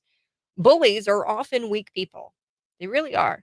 And I'm not saying that everybody in the LGBT community is weak, and I'm not saying they're all bullies, but what I am saying, it's no surprise that we now have an army of rainbow bullies when their reality and worldview is just so fragile. Their worldview is just so fragile that their identity is completely just shuttered when people question their lack of logic. You say that you're a woman, and in reality, you're a man. Like in reality, you have the physique of a man. You are a man biologically. You have XY chromosomes. Okay. um, when I try to reason with you and bring logic into the conversation, your whole life is in shambles. If I say, yeah, hey, that just sounds illogical to me. Anyway, it's nice to see people not afraid to speak up, and so many people try to shut down dissenting views. And it's interesting to see this woman actually speak up on TikTok.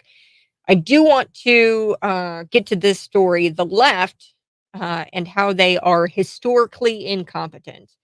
It's pretty obvious to anyone who completed the second grade, um, right, that William Penn is not what these people are trying to get you to think he is. Um, they lack self awareness. They're historically incompetent. These are the traits. When you combine them together, you get this story. Biden removing William Penn, the statue, from the historic Pennsylvania park. They're trying to do what they call an inclusive makeover to show more of Native American history, according to the Daily Mail. The Biden administration National Park Service is starting a rehabilitation process for Pennsylvania Park that includes the removal of a statue of the founder, William Penn, and they want to provide an inclusive representation of the Native American tribes. So, Penn, okay, William Penn, he's the founder of Pennsylvania, hence the word Pennsylvania. Are we going to change the name of the state now? Are we going to, because, oh, God forbid, we have it named after a guy who's a white supremacist. But he's the founder of Pennsylvania in 1681, and he was actually notorious for his amicable. He was very kind, peaceful, anyway, with the native tribes in that region. The park was established 300 years after the founding of Pennsylvania. So the park itself is actually named after the ship Penn sailed on, or sailed to America on, and the park includes a museum dedicated to the celebration, or celebrating his life. They're celebrating his life and his contributions. However, the Park Service says that they want to provide a more welcoming, accurate, and inclusive experience for visitors. What exactly will be more accurate experience for visitors? How exactly are you going to be more exclusive or inclusive? Are we to believe that William Penn was somehow a genocidal maniac who loathed Native Americans? What does this even mean? You're going to provide a welcoming, accurate, and inclusive experience for visitors. You would think, out of all the controversial figures the left wants to erase, Penn would be at the bottom of that list. But not in this case. This shows that none of this is being inclusive or commending or condemning controversial figures. This is not, it doesn't have anything to do with being inclusive or condemning controversial figures.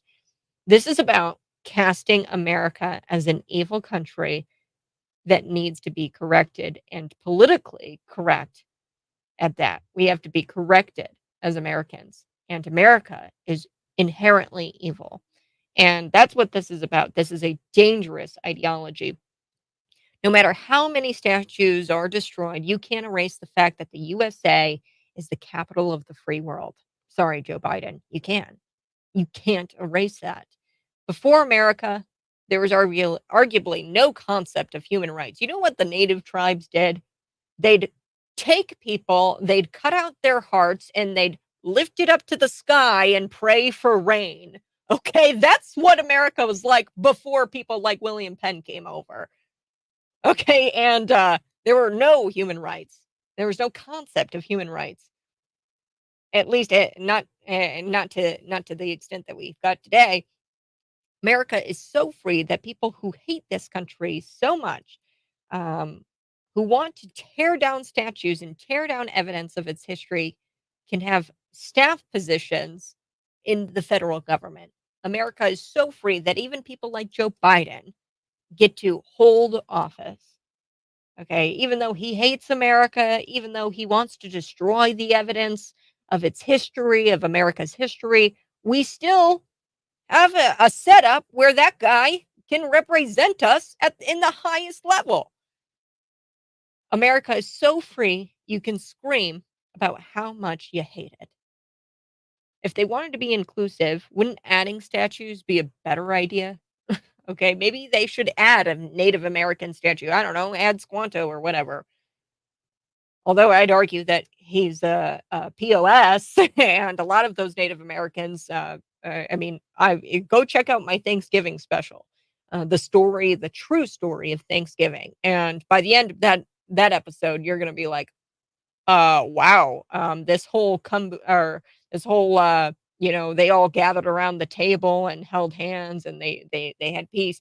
Yeah, no, the Native Americans were not good people. Okay. Um, if they wanted to be inclusive, you could just add a statue though. But now they're excluding Penn. But that's the point, isn't it? They're exclusive. They're everything but inclusive. The fact that National Park Service knows nothing about this man is a total embarrassment.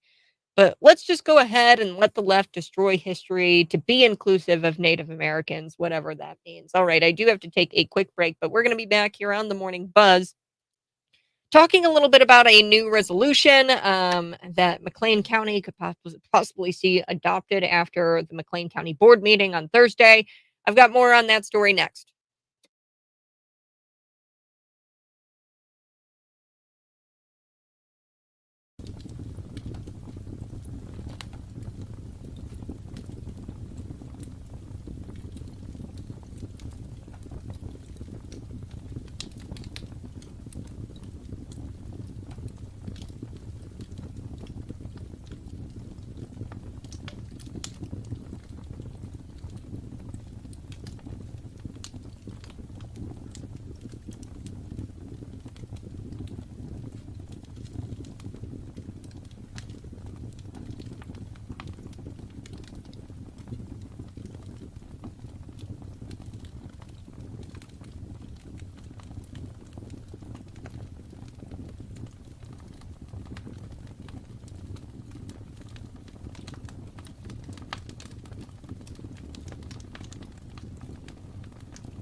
Good morning. Hey, if you're watching, smash that like button. We're back.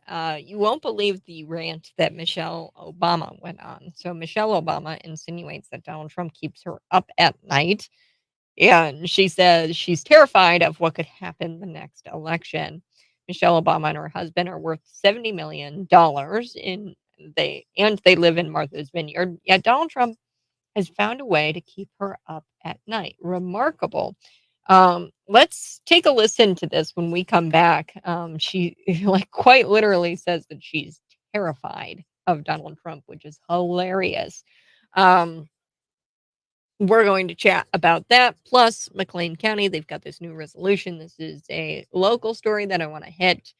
Plus, we will also probably revisit Joe Biden giving this very divisive speech at this black church. And he promised these pro-Hamas hecklers that he is going to be getting Israel out of Gaza, which is disturbing because, like I said, Israel is just defending themselves. And that's the only reason why they're in Gaza, because they actually gave Gaza up, I believe, in 2005. The only reason why they're in Gaza is because they are defending themselves against this terrorist attack that was carried out on October 7th.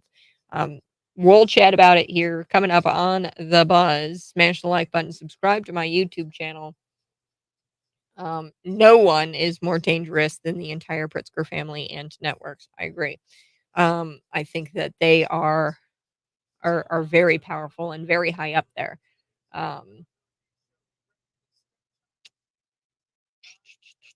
During 3 proxy wars, he's AWOL. Yeah, we're talking about Lloyd Austin. I said that Lloyd Austin needs to be prosecuted. His aides need to be prosecuted. This is very disturbing that you've got Lloyd Austin. I think he was out for like 4 days, possibly a week or more. And that's not good. Congress is asleep at the wheel at this. People have been discharged dishonorably for things like this. What happens when you have a U.S. carrier taken out by some undersea drones, underwater vehicles? What happens then?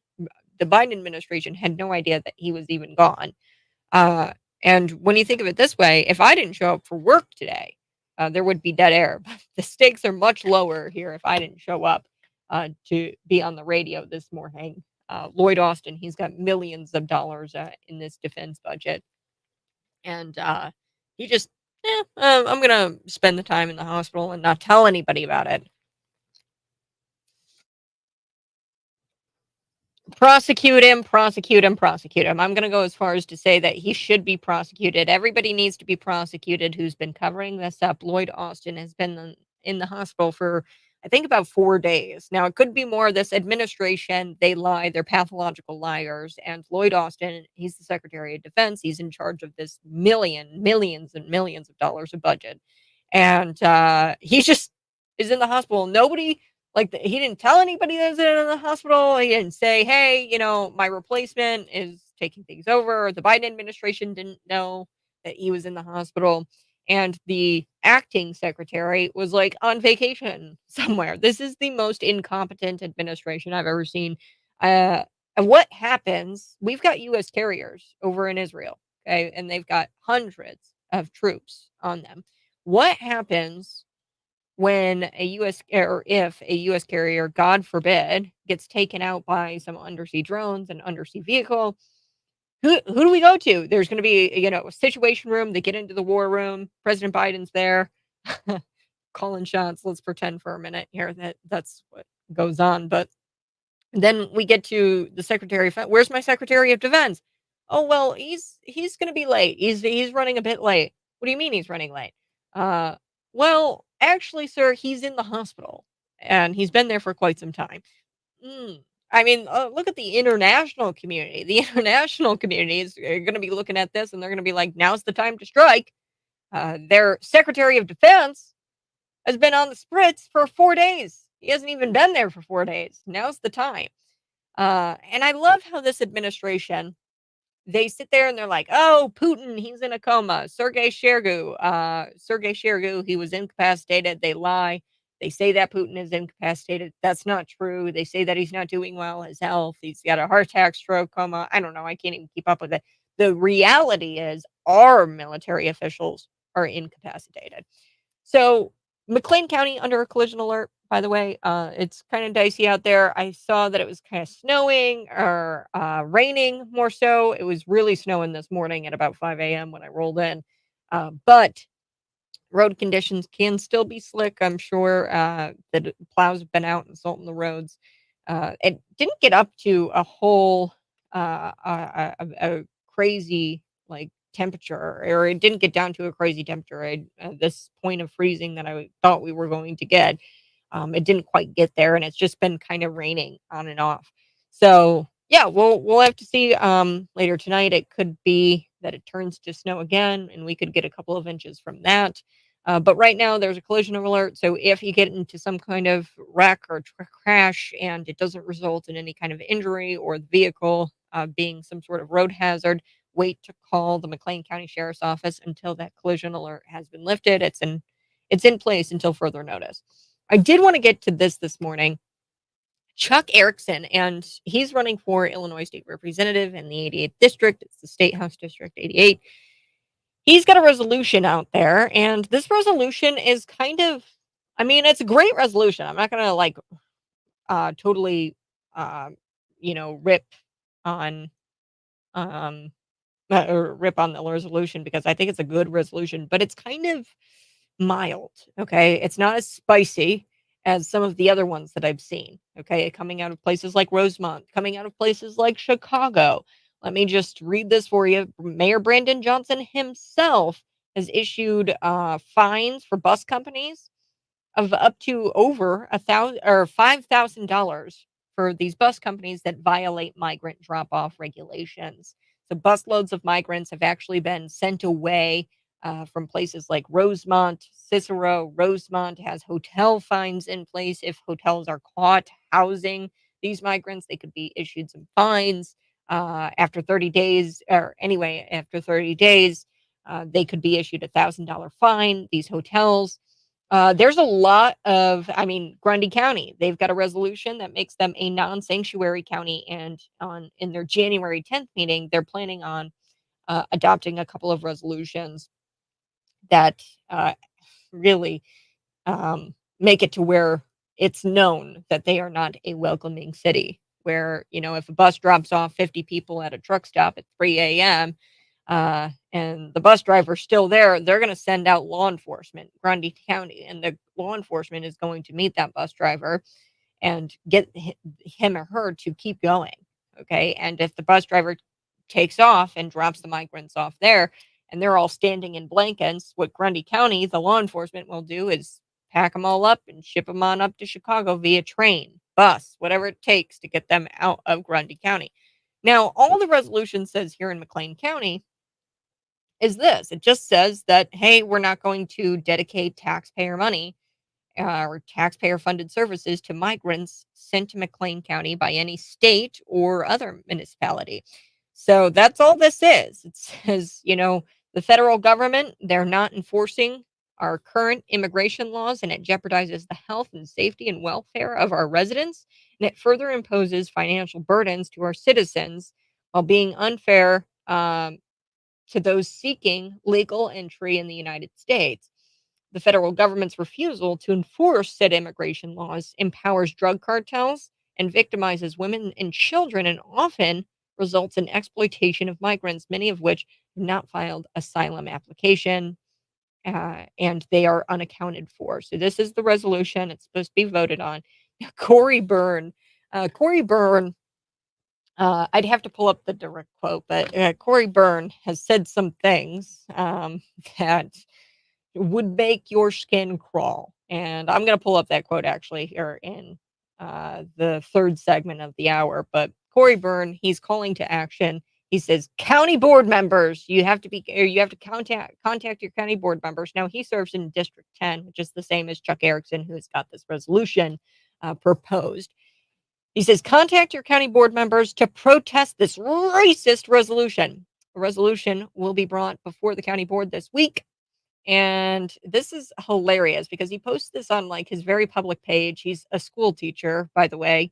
And this is what he says.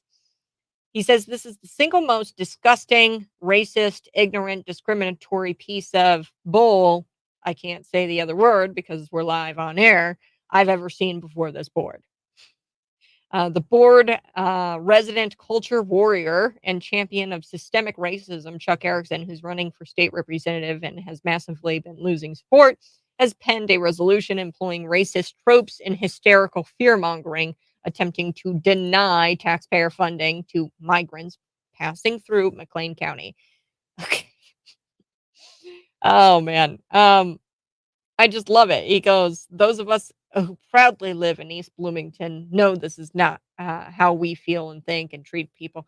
No. The people of the people of Bloomington, just reasonable people are probably going to agree with Chuck here and say that, hey, let's just follow the immigration laws that we've got on the books. And hey, it's probably not fair that we've got Bloomington residents who can't afford gas. They can't afford anything. Like the tithing, they can't afford clothes, they can't afford. There's a lot of people in East Bloomington like that where they can't afford their rent. Okay, and you're gonna give what you're obligated to use for the citizenry of McLean County. You're gonna give that money over to these people who are not citizens of McLean County. What's wrong with you? Seriously, what's wrong with you? This is not anti-immigrant. This is pro-rule of law. And the best thing that you can do for the immigrants, the best thing you can do is to enforce the laws that we've got on the books. Because believe me, I've spoken to some of these immigrants and they ask them, say, would you have come knowing what you know now? Would you have come? And I guarantee you, they probably would say, no, I wouldn't have come. I wouldn't have risked my life. I know I was talking to a gentleman and he said, that he came over with his wife and his child, and he had to pay $3,000 a head. So that's $9,000 to a cartel member who trafficked them over. And really, that's what that is. He bought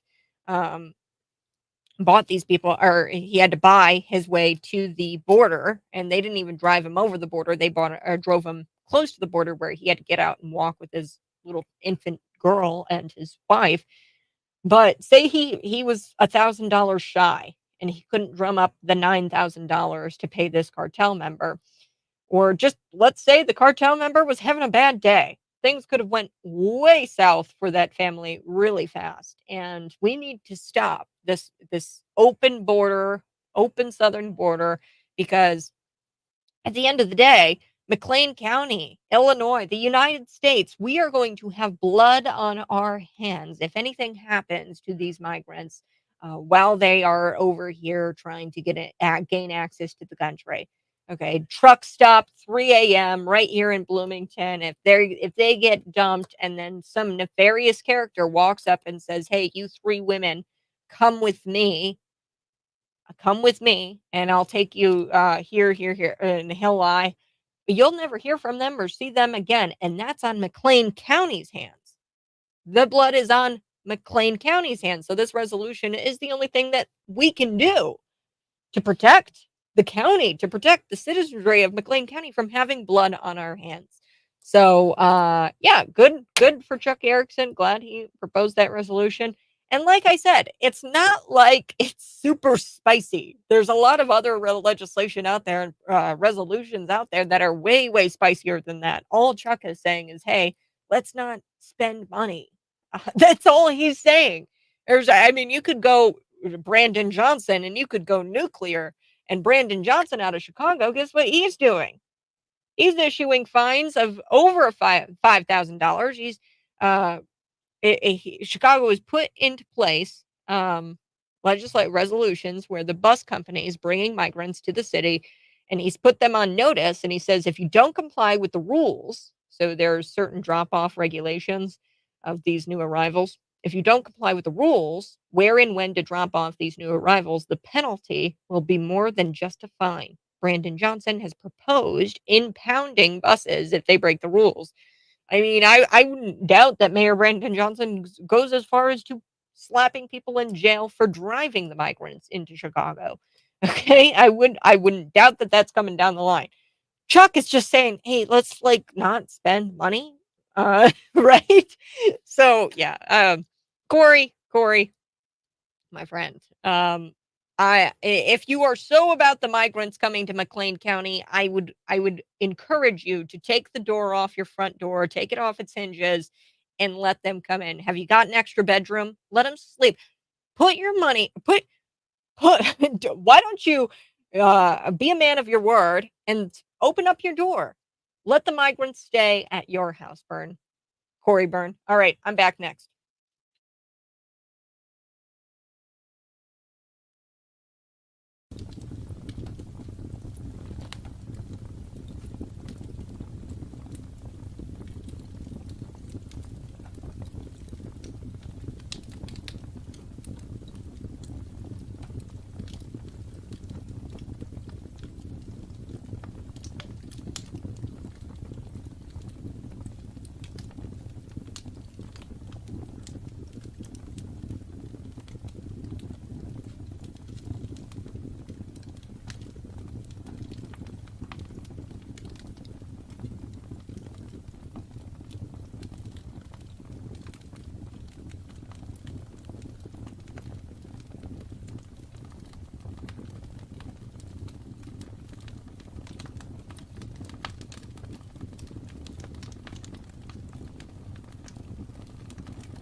App Store.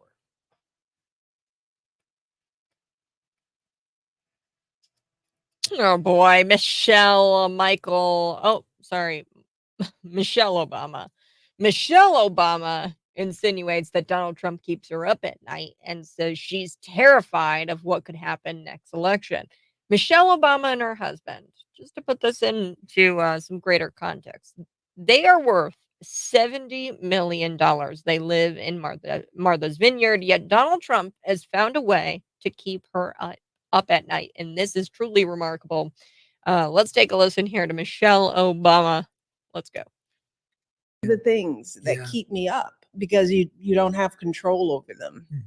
And you wonder, where are we in this? Where are our hearts? What's going to happen in this next election? I am terrified about what could possibly happen because our leaders matter. Who we select, who speaks for us, who holds that bully pulpit. It affects us in ways that sometimes I think people take for granted. The things that Wow. Oh, Michelle. Yeah, just to put it into perspective, $70 million she's worth, and Donald Trump has found a way to keep her up at night. These are the things that keep me up because you don't have control over them. Hmm. Look, folks, I've said it from the beginning. 2024, I don't think there's going to be an election. I've said it, and it's not just me who says it. It's the Atlantic. It's the New York Times. They've published headlines that say, "Do elections really matter?" We know that President Zelensky over in Ukraine isn't holding elections, and I truly do think that that's going to be a petri dish. We're going to look at that. We're going to see what happens over there in Ukraine, how he has taken the democratic process away from the Ukrainians, Zelensky has. We've heard Zelensky himself come out and say, hey, if you don't provide me funding, there's no telling what these Ukrainian refugees in your countries are going to do next. Okay. We are pro-authoritarian. I mean, we've given over $150 billion over to Ukraine, and it's calculating all the time. I mean, it's a running ticker of just constantly giving money to Ukraine. We are pro-authoritarian, and they have knocked Donald Trump off of the ballot, Colorado. But I mean, I think that he is actually going to appear on the ballot now. The Secretary of State made sure that they're in Colorado. Maine has talked about it. The state of Illinois, there were 5 voters who said that they want Donald Trump off of the ballot. And guess what we did? We entertained that. We had 5 radical losers who wanted Donald Trump off of the ballot. And they're getting their way. That we're entertaining these people. So democracy is already dead. They say that, oh, the fight for democracy.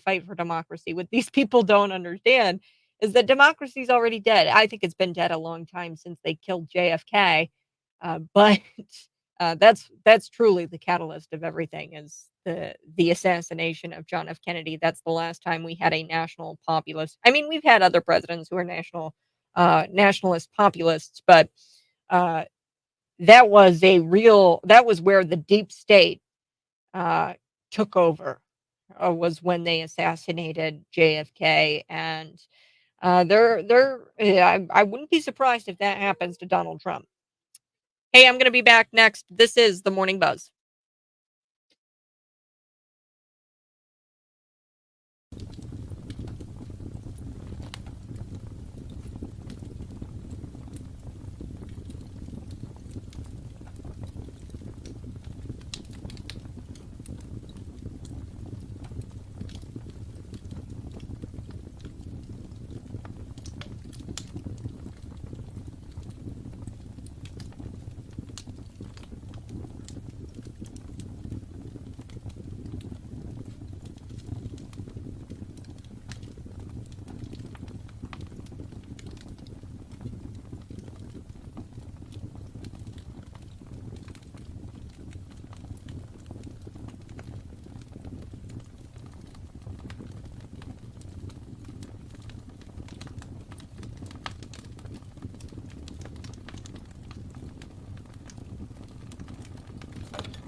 It's time to check in on the leader of the free world. Okay, Joe Biden, he was interrupted by some hecklers during his attempt at what some might call a speech in Charleston.